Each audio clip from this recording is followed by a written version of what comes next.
Yang paling muda, jadi bukan milenial lagi, ini generasi alpha ini sebetulnya Alia nih, Alia Sarah ini, dengan perjalanan luar biasa, bagaimana menjaga identitas keminangan di tengah gemuruhnya multi etnik di Washington ya. Iya. Dan saya terharu sekali, dan karena itu kita minta menyampaikan. Dan terima kasih Alia sudah mau nih mengorbankan tidurnya untuk bersama kita. Terima kasih juga pada Afdal, ayahanda beliau yang aktivis juga untuk mengembangkan seni Minang di Amerika. Alia, silakan Alia. Terima kasih Pak. Assalamualaikum warahmatullahi wabarakatuh. Waalaikumsalam warahmatullahi wabarakatuh. A'udzu billahi minasyaitonir rajim. Innal hamdalillahi nahmaduhu wa nasta'inuhu wa nastaghfiruh wa na'udzu billahi min shururi anfusina wa min sayyiati a'malina may yahdihillahu fala mudillah wa may yudlil fala hadiya lahu wa asyhadu an la ilaha illallah wahdahu la syarikalah wa asyhadu anna Muhammadan 'abduhu wa rasuluh. Allahumma sholli ala Muhammadin wa ala alihi wa sahbihi wa man tabi'ahum bi ihsanin ila yaumil qiyamah. Terima kasih Pak Fasli atas waktu dan kesempatan kepada Ambo. Jo bismillah kato dibuka, disusun jadi nan 10. Ditakuakan kapalo dan satu, salam tak unjuk kanan rami. Kapadoni niak mama nan basa batuah, kapai tampek batanyo. Pulang tampek babarito. Sarato alim ulama dan cadia pandai yang ada di dalam acara iko. Si cerek di tapi banda, kok rabah tolong tagakkan. Ambo ketek jolong baraja, kok salah tolong tunjukkan. Pertama Ambo kenalkan diri Ambo kabakeh dan Rami. Nama Ambo Alia Lawindo, lahir dan gadang di Amerika. Ibu Ambo Nani berasal dari Parampanjang dan apa Ambo Afdal berasal dari Lawang Agam. Dan kini Ambo melanjutkan tahun pertama di American University dan Ambo mengambil jurusan hubungan internasional atau International Studies. Alhamdulillah kedua orang tua Ambo dari Ketek selalu mengingatkan baraso Ambo adalah anak keturunan Minang yang layak dan dibesarkan dengan nilai adat dan budaya Minang. Belajar mengaji telah diajarkan oleh Ibu Ambo mulai dari Ambo bisa mengecek dan sampai saat kini masih tetap berlanjut mendalami pelajaran agama Islam di Imam Madrasah Indonesia, dan Ambo juga terlibat sebagai volunteer mengajar mengaji untuk anak-anak setingkat SD di Imam dan IMSA, Komunitas Muslim Indonesia di Washington DC area.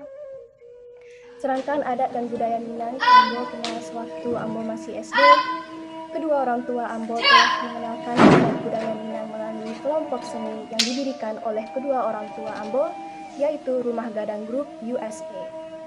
Ambo belajar tari Minang serta bermain alat musik talempong serta nyanyi Minang. Dengan berjalannya waktu pada waktu SMP, bersama teman-teman seangkatan dekat Ambo ikut berlatih bermain randai maling kundang untuk tampil di American University. Perlahan-lahan Ambo mulai mendalami adat budaya Minang meskipun belum bisa mengerti secara dalam. Tapi bagi Ambo sangat menyenangi untuk berkesenian ini. Melalui randai ini kedua orang tua menjelaskan apa itu randai dan masih susah untuk dimengerti secara keseluruhan. Tapi ada nilai moral yang dapat dipelajari dari cerita randai main kundang tersebut, yaitu kita mesti menghormati orang tua kita. Dan semasa di SMA, Ambo kembali ikut bermain randai dengan judul Sabainan Alwe. Pertunjukan ini dilakukan di Oneonta New York University. Dalam masa proses latihan dan sampai pertunjukan, kedua orang tua Ambo menjelaskan detail story dan pelajaran apa saja yang diambil di randai Sabainan Alwe Iko. Di antaranya ada hubungannya dengan tema dialog kita malam kini ko, yaitu Padusi Minang.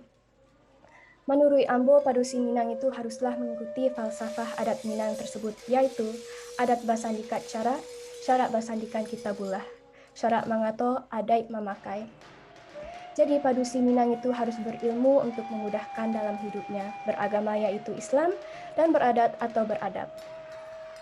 sebagaimana yang telah digambarkan dalam adat budaya Minang yang disebut urang dan ampek jinih, yaitu ada fungsi ulama, niniak mamak, cerdi pandai sarato bundo kanduang. Bundo kanduang gambaran keadaan padusi sudah jelas sangat dihargai dan diposisikan sebagai limpapeh rumah gadang. Bundo kanduang adalah sebagai penyangga rumah tangga. Hal iko jo ado dalam pituh Minang yang mengatakan bundo kanduang limpapeh rumah nan gadang. Sumarak di dalam kampung, hiasan dalam nagari. Ko iduk tampe banasa, ko mati tampe baniai. Ka unduang-unduang ka Madinah, ka payung panji ka Surago, cahayo rumah selendang dunia. Sebagai tiang menyangga yang beberapa sifat-sifat yang harus dimiliki oleh seorang bundo kanduang agar dia dapat menjadi tiang penyangga yang kokoh. Pertama, bundo kanduang harus memahami adat dan sopan santun. Kedua, ia harus mengutamakan budi pekerti. Khusus sebagai orang Minangkabau, budi pekerti harus berdasarkan ajaran adat yang bersandikan kepada syarak, yaitu Al-Quran dan Sunnah Rasulullah. Ketiga, memelihara harga diri. Harga diri juga berkaitan dengan kehormatan seseorang, individu, dan bagaimana dia mengekspresikan diri dalam masyarakat. Terakhir, keempat, mengerti agama sesuai falsafah Minang ABS SBK. Dan baitu juo pituh nan disampaikan dalam randai Sabainan Aluih, gambaran tentang perempuan Minangkabau disebutkan si ganjua lalai. Dari padopai, surui nan labiah. Samui tapija indak mati, alu tata ruang patah tigo. Merupakan gabungan kekuatan juga memiliki kelembatan. Si ganjua lalai adalah ungkapan untuk gadis Minangkabau yang menggambarkan pribadi perempuan Minangkabau yang lembut namun tegas, bijaksana dan bertindak di atas kebenaran. Padusi Minang adalah pewaris generasi Minang selanjutnya, karena Minang menganut matriarchal society. Dalam pencarian Ambo sebagai padusi Minang yang layak dan besar di Amerika, tentu banyak sekali tantangan dan hambatan dalam kehidupan sehari. Sebagai minoritas di Amerika banyak sekali peer pressure, baik dari suwo, kida, ateh, dan bawah. Tapi alhamdulillah bila kita bisa istiqomah, mengikuti dan mengamalkan ajaran adat dan budaya kita. Identitas diri sebagai muslimah meskipun berhijab tidak menjadi halangan dalam kegiatan kehidupan wanita. Ambo tetap aktif sebagai pelaku seni budaya Minang di grup Rumah Gadang USA. Waktu masih di SMP dan SMA, Ambo aktif di musik orkestra sekolah dan beberapa kali Ambo juga dipercaya menjadi concert master. Di kampus Ambo juga aktif di Muslim Student Association. Kampus juga memberi fasilitas untuk kegiatan pelajar yang beragama Islam.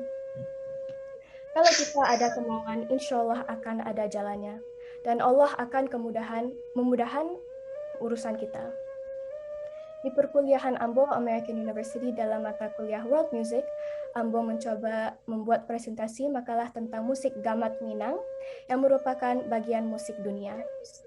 Alhamdulillah dari presentasi tersebut, Ambo mendapat sambutan dan apresiasi yang luar biasa oleh dosen Ambo di kampus. Beberapa tahun sebelumnya, Ambo juga tampil di Kennedy Center mempromosikan kebudayaan Minang melalui Sanggar Rumah Gadang USA.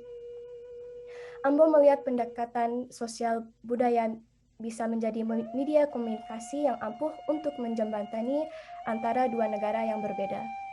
Untuk belajar budaya Minang di tahun sebelumnya, Ambo sering pulang ke ranah Minang untuk pergi belajar sambil berlibur. Untuk belajar budaya Minang, Ambo pergi mendatangi Isi Padang Panjang bertemu Pak Rizaldi Gamel, guru biola gamat, Sanggar Sofiani, Indojati, serta Nan Jombang Group. Sedangkan untuk falsafah adat Minang, Ambo mendatangi kakek Musral Dahrizal, lebih dikenal dengan panggilan Mak Kati. Untuk belajar agama, Ambo juga mendatangi Kampung Bapak di Lawang. Di situ Ambo mendatangi panti asuhan serta sekolah madrasah.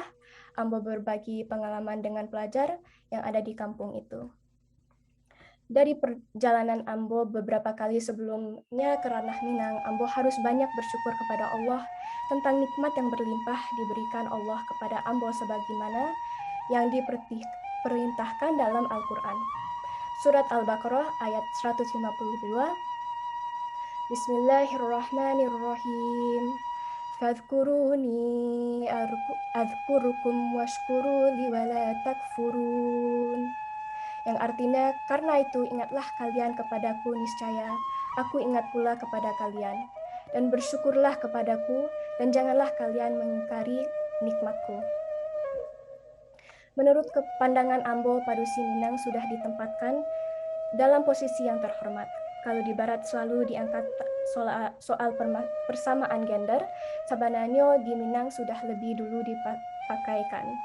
Soal persamaan gender bukan hal yang baru di adat Minang. Jadi ke depan kita sebagai Padusi Minang punya tanggung jawab untuk mempertahankan adat dan budaya Minang iko di masa jo berada. Lestarinya adat Minang tersebut ada di tangan generasi muda. Ambo mengajak seluruh generasi muda Padusi Minang, mari kita pelajari dan amalkan adat budaya Minang iko sebagai pakaian dan identitas diri kita. Terakhir sebelum Ambo akhiri, Ambo minta maaf kepada hadirin sadonyo dan bana datang dari Allah yang salah dari diri Ambo. Ko ado jarum nan patah, usah disimpan di dalam peti. Ko ado kato nan salah, usah disimpan dalam hati. Wassalamualaikum warahmatullahi wabarakatuh. Mohon maaf Pak Fasli, saya harus meninggalkan Zoom meeting segera setelah ini karena sudah subuh di sini Pak. Tapi terima kasih sekali lagi. Wassalamualaikum. Terima kasih banyak Alia. Silakan, kita tahu banyak sekali kegiatan luar biasa. Inilah wajah anak muda Minang di mancanegara ya yang direpresentasikan oleh Alia. Beliau dapat undangan dan beasiswa khusus dari American University ya. Betapa berprestasinya beliau, dan itu karena kecintaan dan passion beliau tentang budaya Minang yang membuat mengangkat budaya Minang dan mengangkat juga Alia. Terima kasih Alia, salam semua Pak Afdal dan Ibu ya. Maju terus ya, dan kita tahu beliau harus bersekolah lagi ya. Baik Bapak-Bapak dan Ibu, kita udah sampai di penghujung penggalan pertama.